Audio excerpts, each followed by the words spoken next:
Well, welcome to Women on Wealth. Today, we're diving back into behavioral finance. If this topic sounds familiar, it's because it's one of my favorite topics. I've touched on this. I did it not that long ago, but this time we're going to take a more focused look at the biases that quietly influence our financial decisions, often without us acknowledging it. So we're going to wake up and acknowledge the seven deadly biases in finance. All right, Ben? All right. Sounds important. It sounds important. So Yes. this joining me is Ben Rizzuto, director and wealth strategist at Janus Henderson Investors. He's got 2 decades of experience. He's a regular contributor to Janus Henderson Insights, their industry publications. He brings a unique lens to the behavioral side of money. This episode is based on critical behavioral finance research from Janus Henderson Investors in partnership with Texas Tech University's College of Human Sciences, School of Financial Planning. So it dives into how our brain can trick us and what we can do to take back control of it. So, Ben, welcome back. Thanks, Julina. It's great to be back with you again. Yeah, I'm excited. So I'm saying back because you were here last fall. It was September of 2024. I love your resources so much. You did a presentation on understanding and protecting yourself from financial exploitation. Right. Another important, critical topic that investors should be aware of. Yeah, absolutely. So I appreciate that. Before you get going and before we start through the questions, you have a presentation that you're going to share with us. So if there is someone listening to the podcast that would prefer to see it, you can go to the YouTube and download it from there. I just want to make sure that that's out there. So I guess to get going, let's start with the very broad picture. Why is the relationship between mind and money more complicated than people think?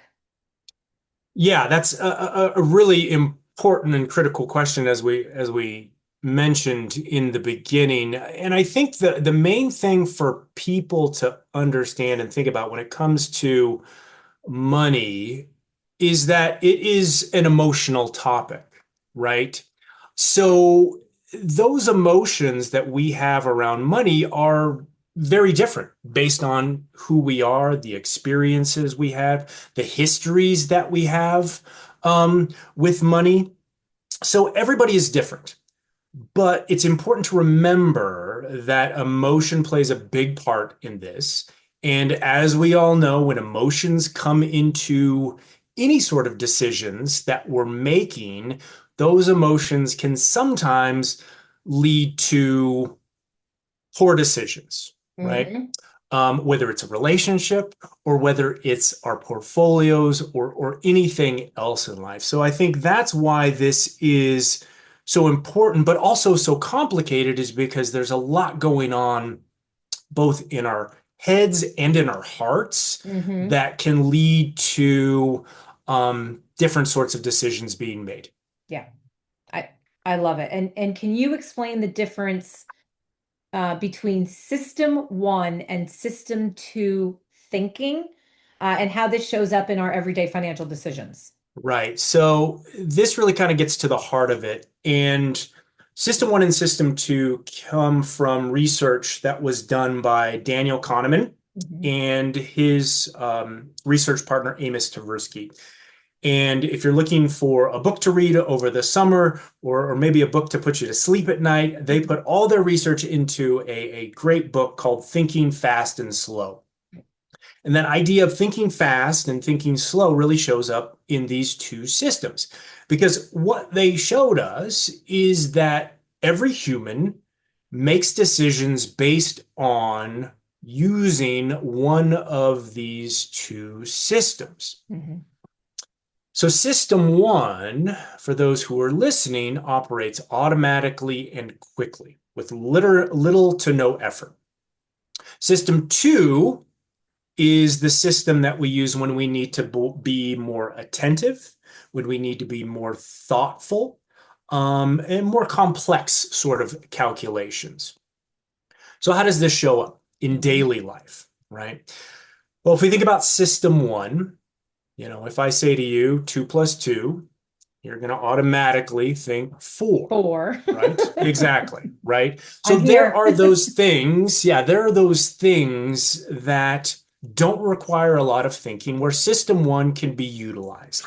And the thing to remember is that the brain, while it only makes up 2% of our overall body weight, Hmm. right, requires or needs 20% of the energy that we need, right?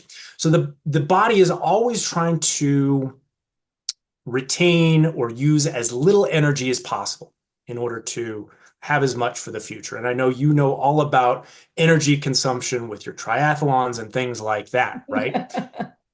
So if we can use system one to make decisions, that's going to require less time, less effort, and less energy. All Right. right. Now, system two, on the other hand, is when we need to be more thoughtful.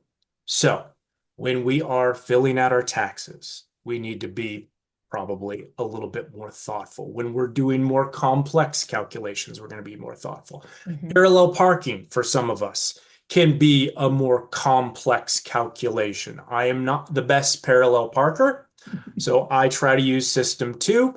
It becomes even more difficult when my wife is telling me how poorly I'm parking, right?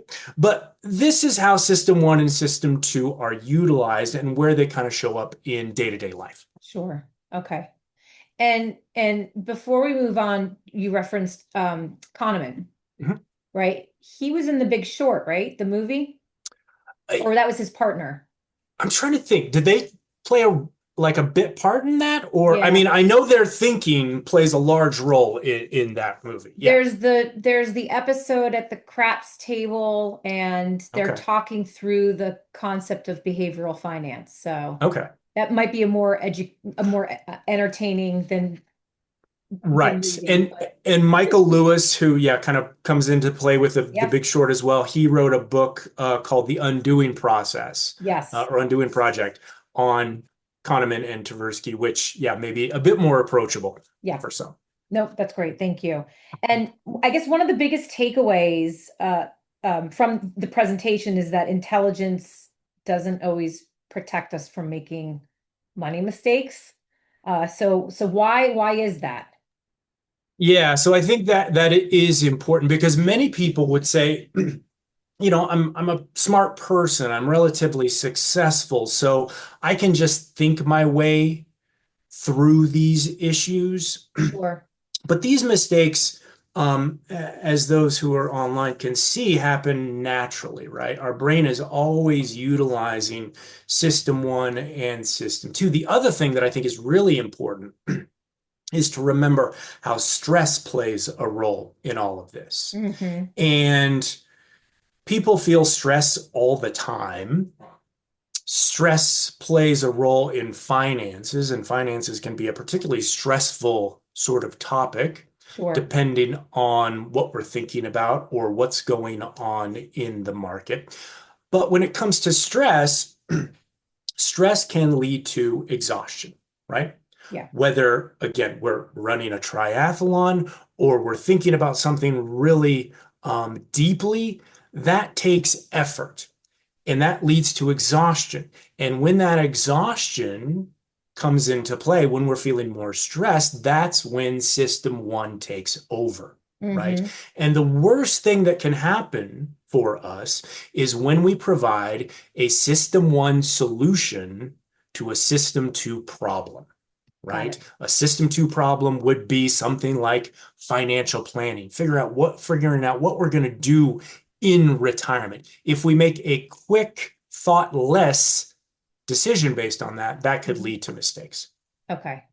And one of the things I'm thinking of, and Ben, you've been in this industry for a while as well, but the evolution of how money is managed at different money management firms, whether it's Janus Henderson or, Mhm. I was at JP Morgan, Sure. you hear very successful portfolio managers over the years talk about the fact that they need a team.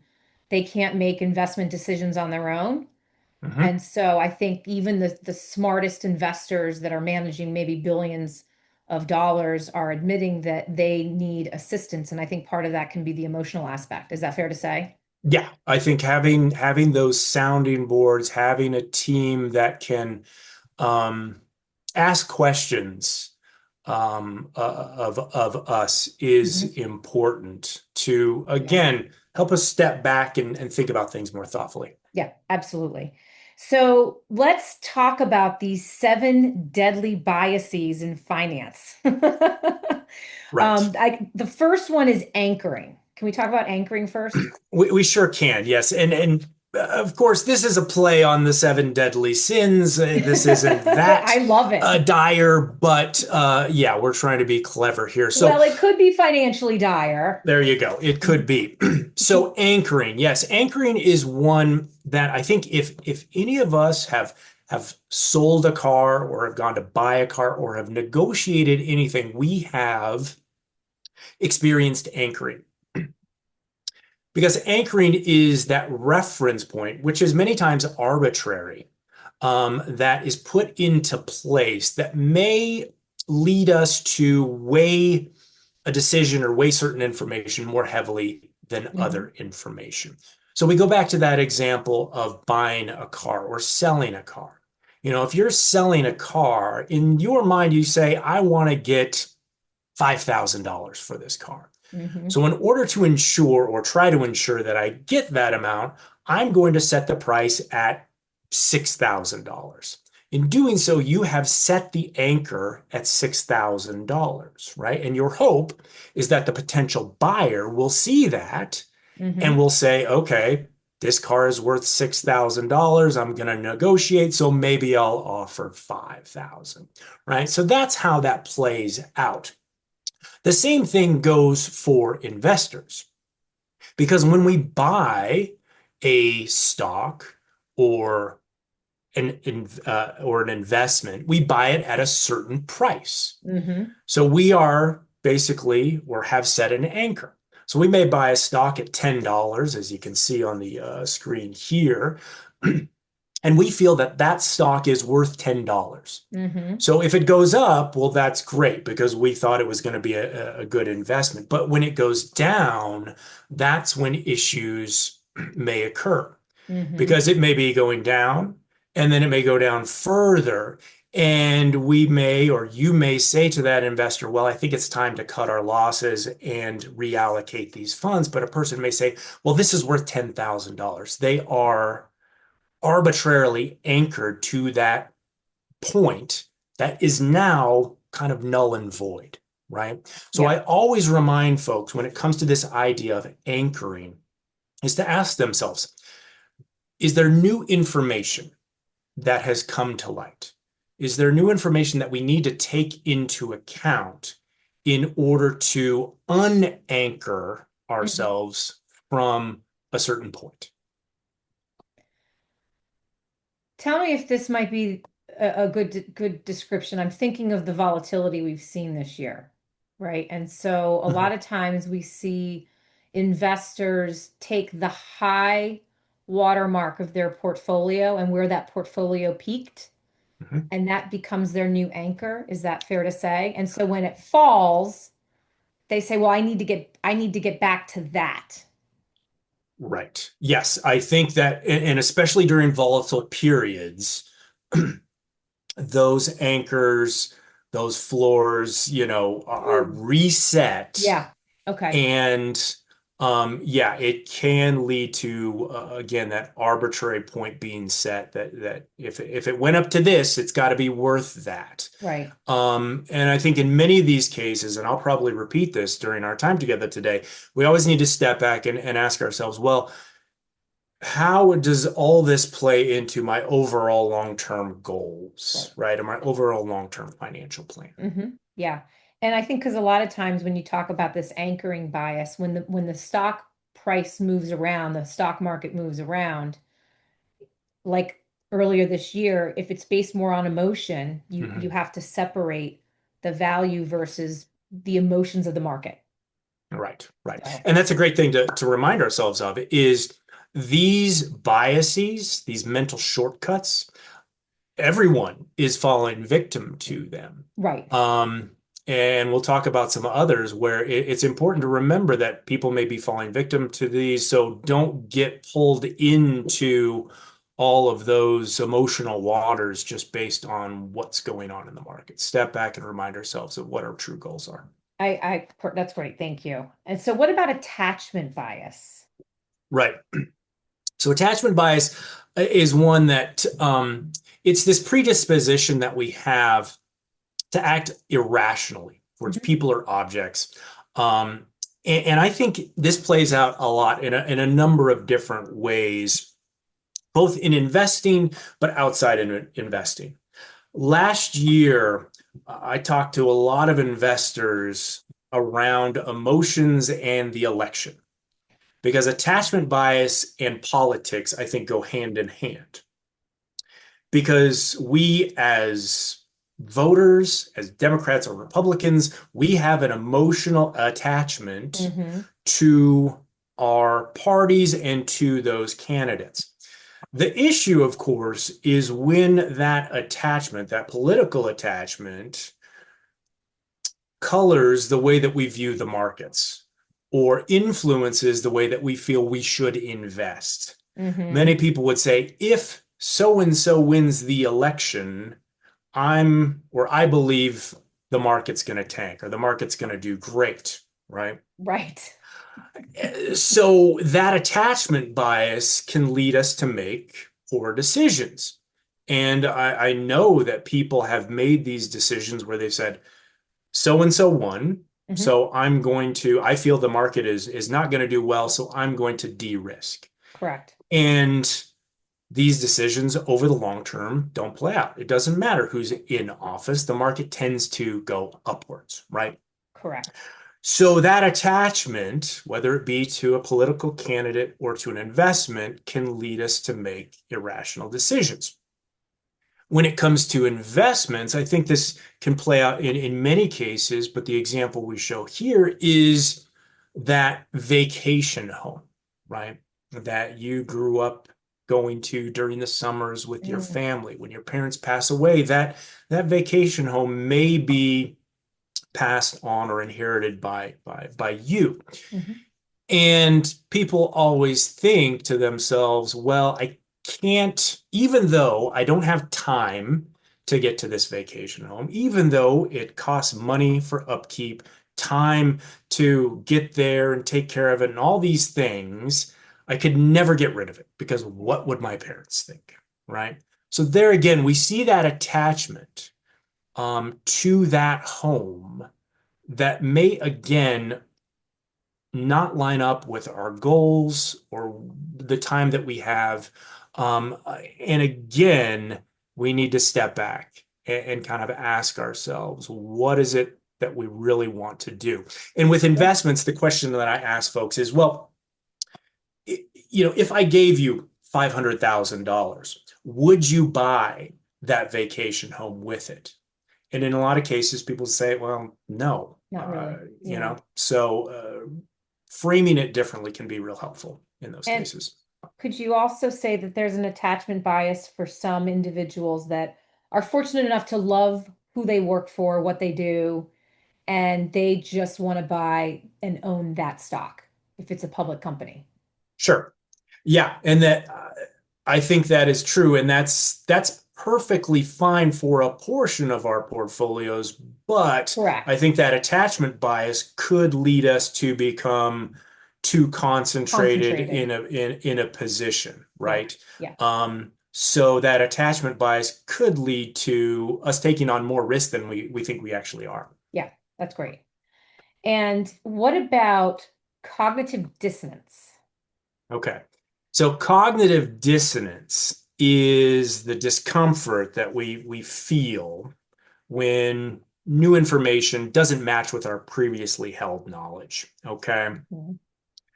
So in this case, I think when we make a decision, when we buy an investment, we have to believe in it on some level. We think it's a good investment, Sure. right?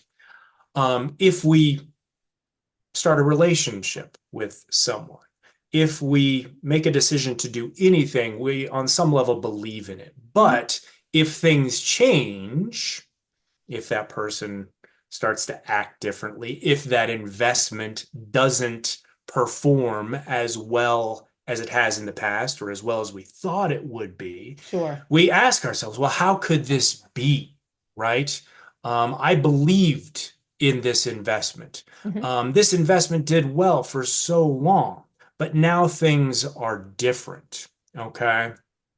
So this may again lead us to an issue where we hold on to something longer than we should because again we feel our beliefs are being challenged. So asking ourselves, what are our beliefs? I think is a good thing to stop and think about. Why do I believe in this investment? And that again helps us step back and get out of that emotional system one thinking Hmm. and get into a more thoughtful system two mindset. Okay. Got it. And there's another big one, which is confirmation bias, which I think, again, is very relevant in today's environment. It is because with all of the information that is out there, we can find a news channel or a website or some source that is going to back up Hmm. our pre-existing beliefs.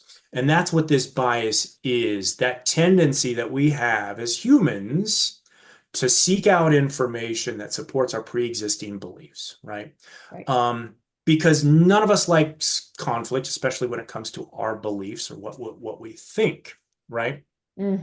So people may have certain feelings on investments, or the example that we show on the screen here is taking on debt. And Correct. even though, and for the listeners, the example here is if you want to do a home renovation, right? And in this case, the person feels that taking on debt is a bad thing. Right. But they go to their bank and the banker or their advisor says, well, you could take out a home equity line of credit. You could take out some debt in order to do this renovation. But out of hand, that person says, no, I don't believe in doing that. And of course, in this case, that person goes and finds this quickest blog post that says debt is bad. Right. But in this case, debt may actually be okay because Hmm. it may actually help you reach that overall goal. Um, and here again, I go back to politics and the market, right? And whether it is a candidate or a policy or some sort of tariffs, for example, you can find anyone or any site or resource out there that is going to tell you exactly what you want to hear. Absolutely. I'm shocked as to what you can find to confirm your beliefs out there today. Right, right. And what this does is it really just puts us into echo chambers Yeah. where we consistently hear exactly what it is that we want to hear, and we don't gain as much perspective as we should. So, what I always counsel people to do is try to take in a balanced diet of information, Hmm. right? Whether it be political information or economic data or whatever it may be, or actually seek out a contrary viewpoint. Hmm.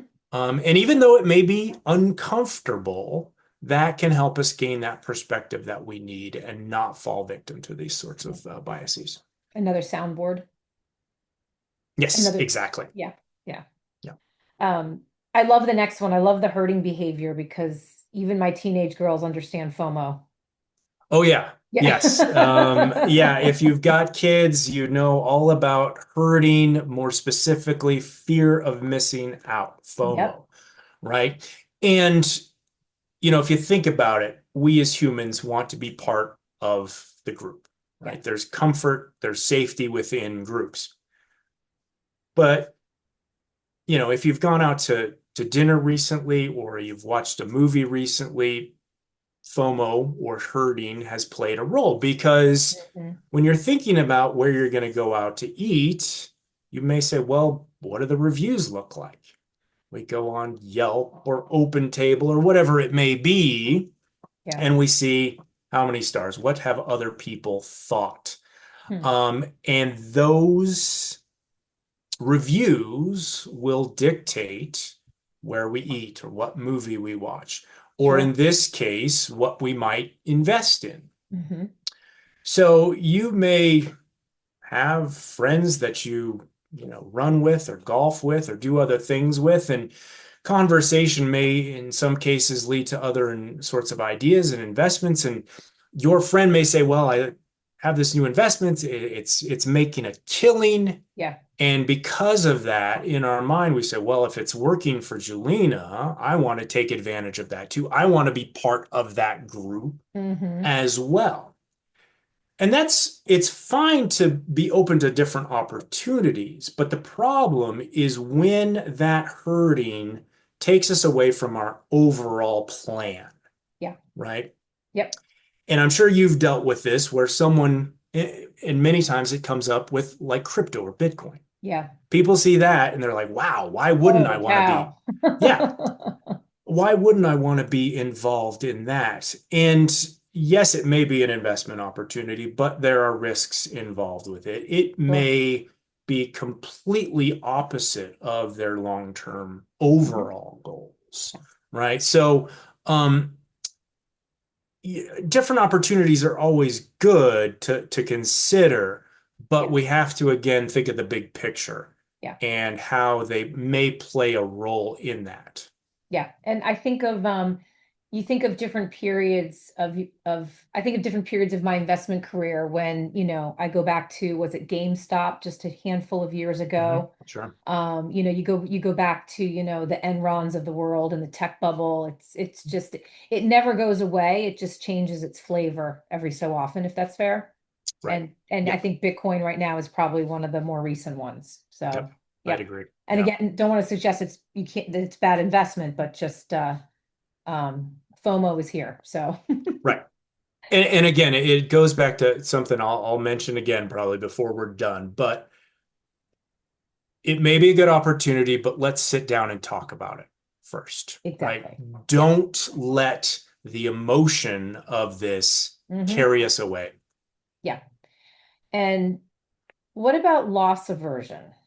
Yeah, This is a very powerful one. right. And I think this might be the one example that they used in the movie The Big Short now. I Okay. should go watch it this weekend. Go ahead. Right. Well, yeah, now everyone's got homework for the weekend.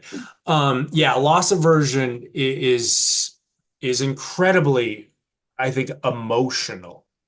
And the reason that it is so powerful, and for those viewing or those listening, this is that tendency where we prefer sure gains over potentially larger gains when there's a possibility of loss. Hmm. And why does that possibility of loss loom so large for us? Well, it looms large because the the pain that we feel from a loss is two times that the pleasure that we get from a gain. Hmm. Okay. So we feel the losses that much more, right? Yes. In the example, we talk about an investor who has an investment, it's doubled in this case. And in this case, even though she may or should continue to hold on to it, she says, you know what, I don't want to lose this. And it goes back to that point you made about the floor being set, that she's Yeah. now anchored Yeah. on a new point, but she doesn't want to lose that. So she says, I'm going to sell out of this investment because I couldn't live with myself if the stock went down, right? Um, so I think, yeah, it can again lead us to lose sight of the long term Hmm. and make short-term decisions based on, in this case, the possibility that we may lose something that we have now gained. A Right.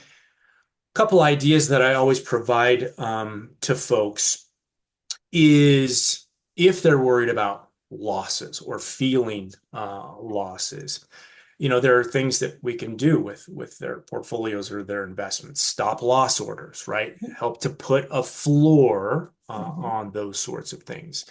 Dollar cost averaging is one.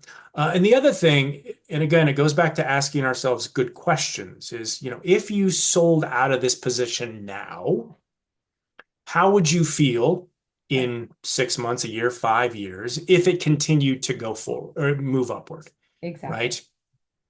And there again, someone may say, well, I'd feel fine.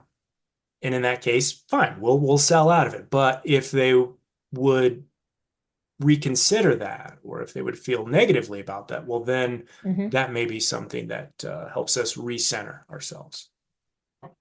And it's especially going through this environment that we just went through, right? Mm-hmm. Obviously, a lot of advisors receive calls from their clients in the beginning of the year going into April. What are you doing? What should I be doing?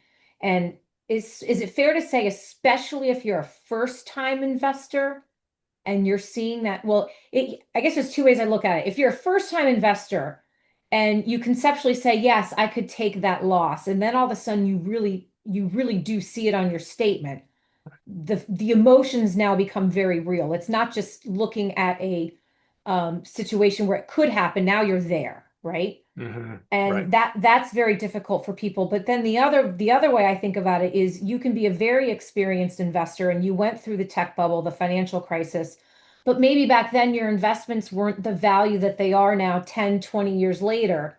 So the same 10% drop off of $10,000 is very different off of 100,000 off of $1 million. Mm-hmm. And so that, I guess maybe that's my way of saying, like, the loss aversion really never goes away. No, I think you're right. It doesn't. And I think that's why it's just, if nothing else, important that we're having this conversation today Hmm. so people understand what these biases look like, Yeah. because they will feel them in the Okay. future. I Yes. will assure all of us that we will feel these individually or together, depending on the situation, whether it's investing or relationships or whatever it may be. Right. But if we are a bit more aware of them, then we can understand when we're maybe falling victim to them. Okay. And is it fair to say, I know we've got one more, but is it fair to say before we get there Uh-huh. that some of these biases, they don't always act in silos. They can intertwine with your emotions as you go through different situations? Totally. Yeah, Yep. they can. And I think we saw a situation with this one, loss aversion and Yes. anchoring may Absolutely. come into play. So yes, they can rear their ugly heads together, unfortunately. Mm-hmm. Okay. These deadly things. Okay. The last one. How does recency bias affect long-term planning? Again, kind of thinking about intertwining with this recent volatility we've seen. Exactly. Yeah. Recency bias it's always one that I think about as a parent, because recency bias is the bias to overweight recent events, Correct. and discount history, right? So as a parent, if your child misbehaves, you as a parent feel, oh, well, I've got a bad seed. They're just continue to be going to be bad for the rest of their lives, Yep. right? And the same thing goes for investing. We view what has happened in the markets, Hmm. over the recent past as what will occur in the markets going forward. Forward. And this, of course, is felt most when markets are doing poorly, Hmm. right? When they're doing poorly, people feel, well, it's going to continue to be bad. I'm going to get out of the market because I have this fear of losses, right? And that may feel good short term, right? But from Hmm. a long term standpoint, you may miss out on potential gains. You may Yeah. completely change your financial trajectory or the plan that you've spent so much time putting together, Yeah. for that person. So, with recency bias, I think this is where all those wonderful charts that we in financial services are so good at Right. creating, this is where those historical charts can be helpful, right? Absolutely. And during the month of April, when there was all this volatility, yes, I looked at and showed those charts to a lot of people because yes, the market was going down, but it was in a larger sense just part of the natural flow of the markets. Yeah. So looking to history can be really helpful during these periods. Now, one thing I have reminded specifically advisors of, but I think all of us, is that yes, historical trends and charts and data can be helpful in this case, Hmm. but we need to remind ourselves that we can't solve emotional problems at the intellectual level. Right. Can't solve emotional problems at the intellectual level, right? And this again goes back to parenting. Yeah. When our childs are having a fit, right, we may try to reason with Hmm. them, but it doesn't work, right? We are trying to intellectualize the issue where we just need to help them first calm down Yeah. and then we can reason, right? Mm. So as investors, as advisors, we need to be, open to understanding, feeling those emotions, letting them out, Yeah.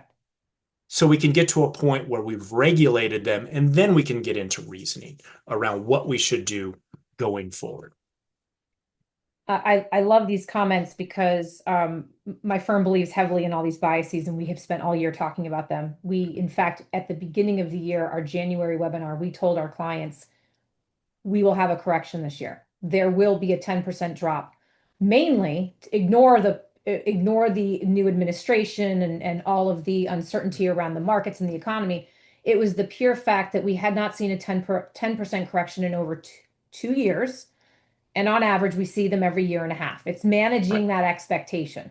Right. And so, and lo and behold, we hit that in March and April.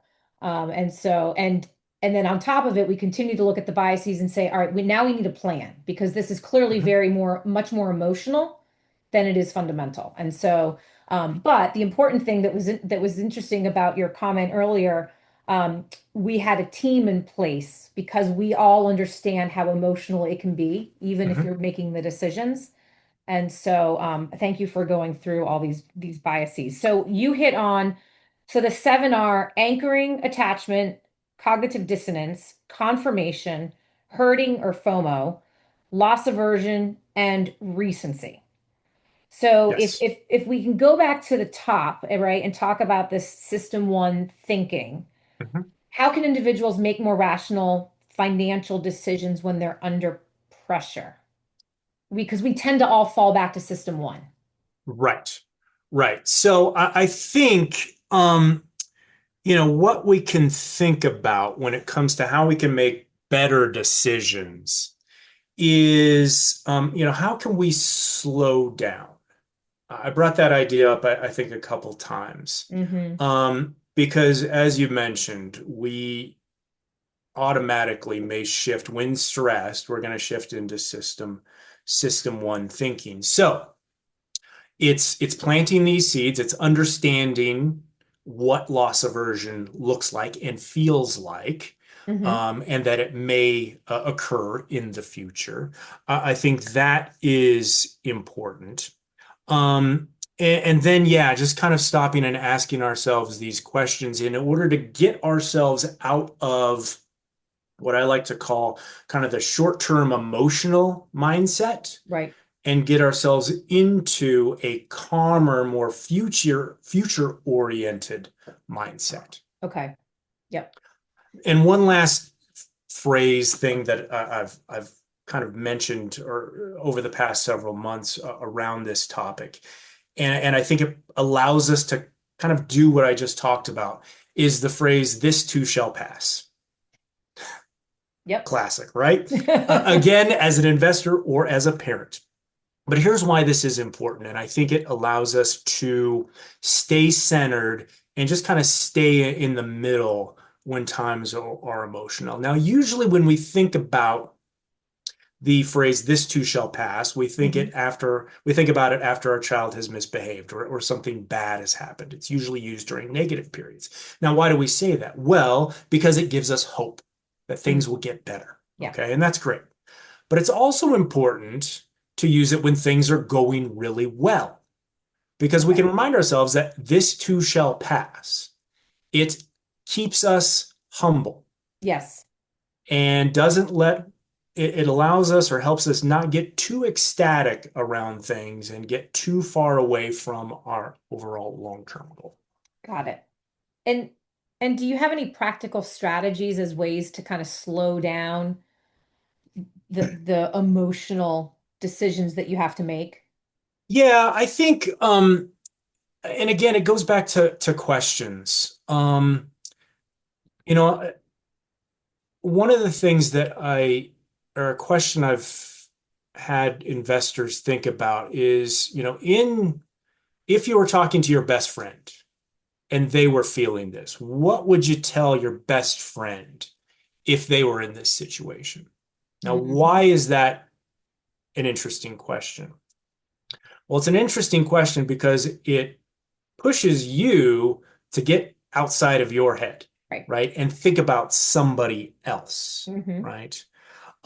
Again, that question of if you do this, how would you feel looking back on it in 5, 10, 15 years if this, that, or the other happened? Right. This again helps us step out of the present and think longer term.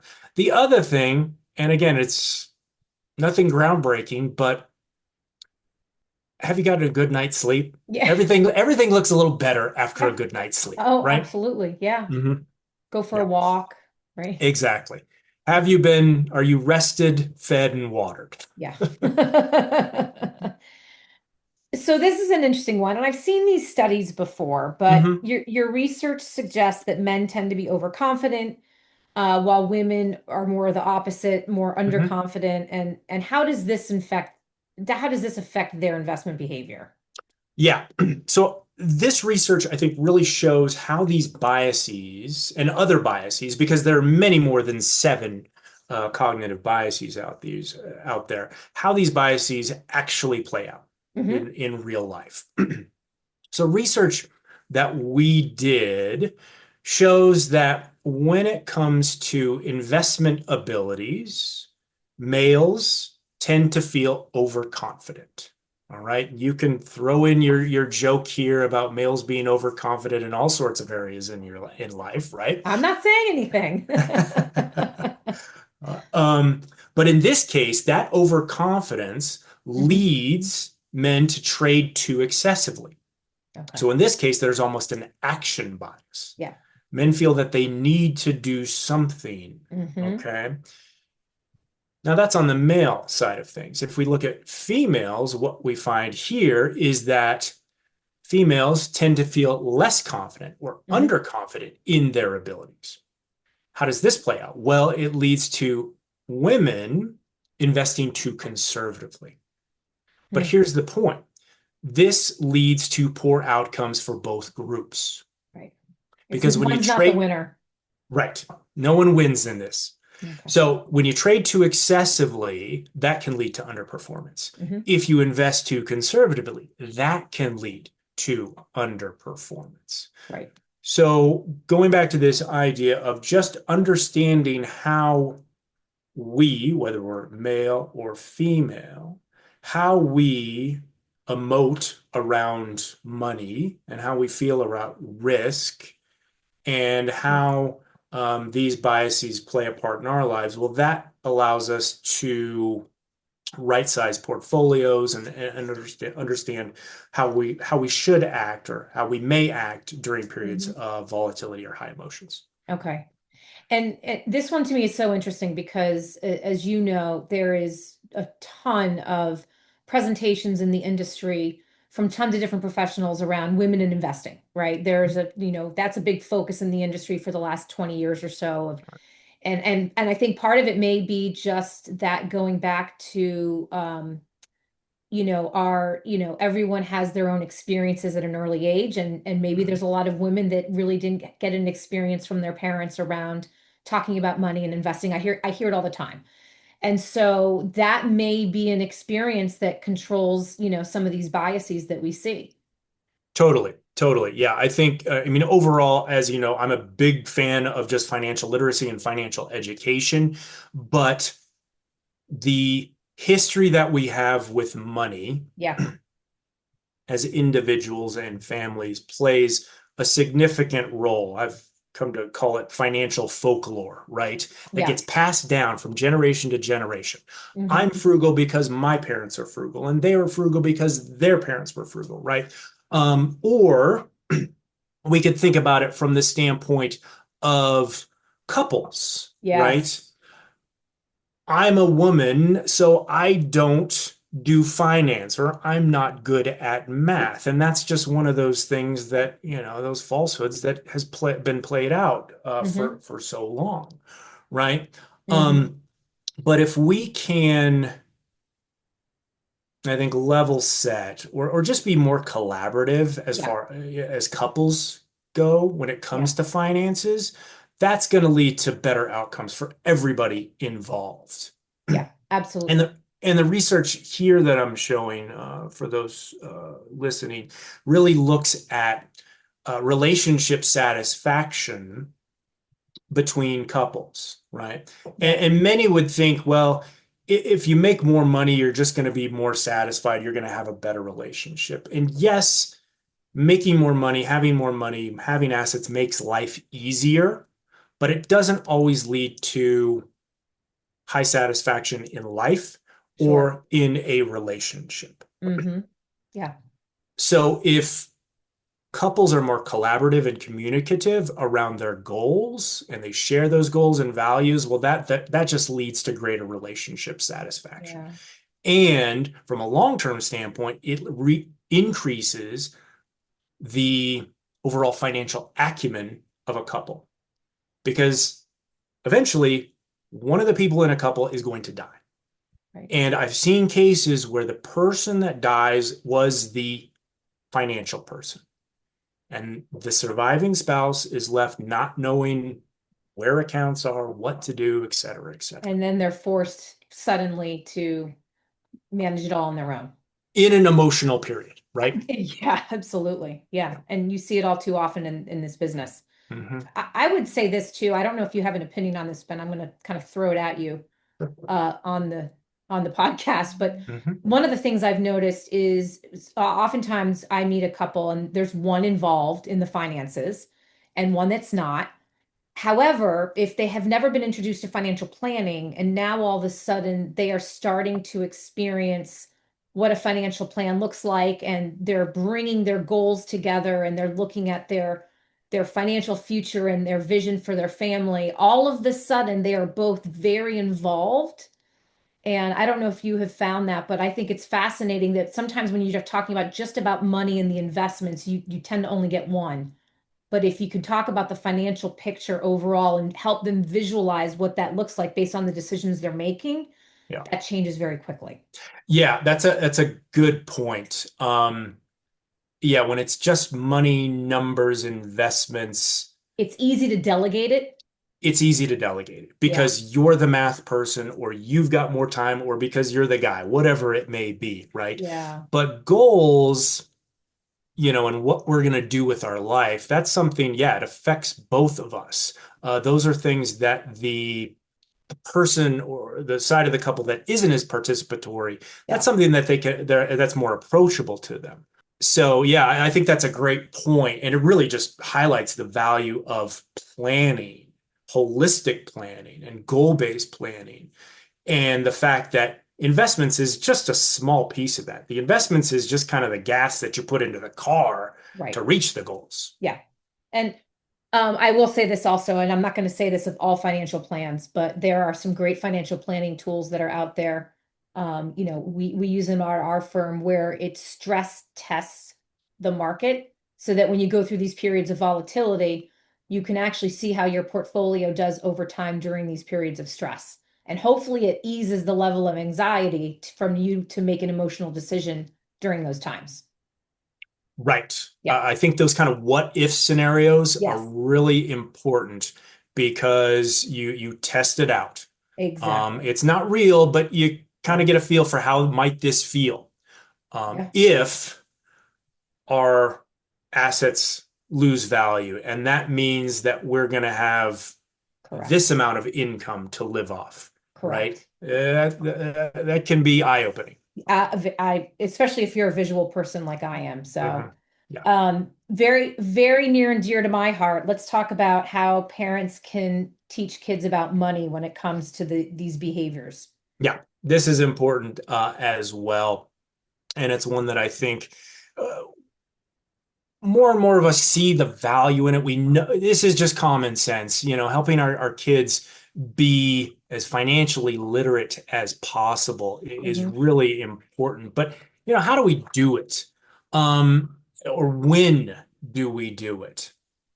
And I think this research just kind of shows how financial efficacy, as we put it, or financial literacy really plays out for children. Those children that get practice with money and are provided with financial literacy, they exhibit more positive behaviors in college. That would be saving and budgeting. Hmm. They are less likely to exhibit negative financial behaviors in college, such as taking on debt, missing payments, things like that. And Yeah. I think that makes probably intuitive sense Right. for all of your listeners. Hmm. But how do we do it? When do we do it? Right? That's the real question. Right. Turns out, research shows that the best time to provide that education is between the ages of 10 and 16. That's when it becomes most sticky. Hmm. But as I just mentioned, my daughter graduated from high school. She's 18 years old. So what do I do with her? Or what do you do with a kid who is younger? That doesn't mean if you've got kids that are younger or older, you shouldn't be providing these sorts of lessons, Fair. right? Right. So Or having just these conversations. exactly. Yeah. I think, telling your kids that, mom and dad are going to have a conversation about money and this is why we're doing it, that just introduces the topic to that child at a young age Hmm. that people talk about money. They have goals around money. Successful couples talk about these sorts of things. Right. As children get older, then what do we do? And one of the examples we show on the screen here is lifetime gifts, right? And a lifetime gift can be a little money, it can be a lot of money, whatever, right? Yeah. But this provides older children with the experience of handling money, and it gives them that practice that they need when, if we're talking about the transfer of wealth or an inheritance, the practice they need when they receive that inheritance, Sure. right? Absolutely. Yeah. Yeah. And it's amazing when you look at the numbers that the industry is throwing out about how much of this money is going to be moving in the next decades, Mhm.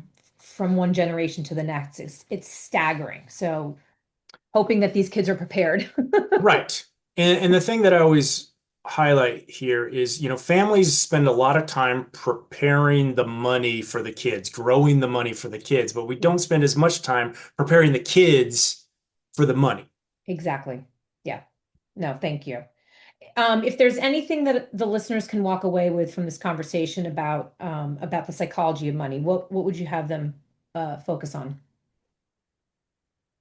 There's so much, but I I think the know. thing to remember is that, money decisions are very personal. Money is an emotional topic. You're not alone. You're not alone, and that's something I believe we talked about in the last episode where I was on, is Right. remembering you're not alone. You do have an advisor, you do have trusted professionals in your life that can serve as that sounding board Yeah. in your life. But I think just remember that, we all behave differently when it comes to money. And it's important to think about and kind of understand your particular behaviors or idiosyncrasies. Hmm. Because if you understand that and you understand the periods of time that are going to lead to those sorts of behaviors or those emotions, well, then that allows us to almost prepare ourselves for when this is going to occur in the future. Okay, absolutely. I was also going to say, Ben, when you're not alone, not only do you have support, but I think a lot of times I hear individuals really think that they're the only ones that get emotional about this. Whereas we all get emotional about money to one extent or another, right? We may Oh, not show it the same way, share it, but I think we all have our own anxiety when it comes to money and finances. yes. And when it comes to stress, research shows that, we all experience stress, but depending on the stressor, Yep. the level of stress that we feel may be different. Yeah. For me, technology around virtual meetings is something that I get all spun up about, Yeah. right? Yeah. Yep. For you, that may be no big deal, whatever it may be. But understanding that we all react differently to stressors is important. Hmm. But again, going back to that idea of we're not alone, right? Using ourselves, using your advisor as a sounding board, telling your advisor that, hey, I'm emotional around this. I don't feel very good. That is a great way to start the conversation and just step back and Okay. get some help. No, I appreciate that. Are there any last thoughts, Ben, in regards to this conversation that we didn't really hit today? I think if I were to leave listeners, viewers, with one thing is, well, two things. I think your point of not being alone is really important. Hmm. Remember that advisors are there as an accountability partner, right? A sounding board. But the other thing that I would remind folks of is to just pause. And I was trying to, Take a yeah, I knew you moment. were going to ask this question, and I was trying to come up with something like even more like earth shattering, but No, it's sometimes it honestly, just comes down to the simplicity, right? exactly. Yeah. If we can just pause Hmm. and think, in many cases, that helps us understand where we're at, understand our emotions, and Hmm. maybe allow the temperature to decrease a little bit. Fair. Okay. Thank you, Ben. We so much appreciate the resources that Janus Henderson provides. And is there anywhere that the public can go to look at these resources, or is it just available for financial professionals? Sure. They can certainly go to our website, which is janushenderson.com, and Hmm. Janus is spelled Janus. Janushenderson.com, we have an end investor site where they can go to our insights page, which is where I do or post a lot of my writing on the Great. subject, Great. and learn some more. But there are Okay. all sorts of resources out there. Just go out and find something, if nothing else. Yep. As always, I appreciate it. You can come back anytime. Please do. Okay, There's plenty to talk about it, but that's for sure. there is. Thank you very much. It's great to be with you again. Thank you.